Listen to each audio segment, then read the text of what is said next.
আসসালামু আলাইকুম। আজকের বিষয় হলো সবচেয়ে ভয়ঙ্কর 4টা হাদিস। শেষ পর্যন্ত শুনে যাবেন। 1, রাসূল সাল্লাল্লাহু আলাইহি সাল্লাম বলেছেন, যে ব্যক্তি অন্যের গুনাহ নিয়ে খোঁটা দেয়, আল্লাহ তাকে সে গুনাহ না করানো পর্যন্ত মৃত্যু দেবেন না। তিরমিজি 2505। হাদিস নম্বর 2, রাসূল সাল্লাল্লাহু আলাইহি সাল্লাম বলেছেন, মৃত্যুর পর তাদের মাথা পাথর দিয়ে ভাঙা হবে, যারা ফজর নামাজ না পড়ে ঘুমিয়েছিল এবং যারা কোরআন গ্রহণ করে ছেড়ে দিয়েছে। বুখারী হাদিস নম্বর 7074।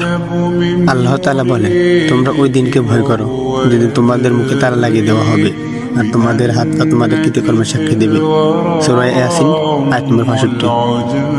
আল্লাহ তাআলা বলেন, আমি ইচ্ছে করলে সবাইকে হেদায়েত দান করতে পারতাম, কিন্তু আমার ওই কথা অবশ্যই সত্য যে আমি মানুষ এবং জিন দ্বারা জাহান্নাম পূরণ করব। সূরা আস-সাজদাহ আয়াত নম্বর 13। ইয়া আল্লাহ, আপনি আমাদের সবাইকে ক্ষমা করে দিন এবং আপনার হেদায়েতের পথে চলার তৌফিক দান করুন। আমিন।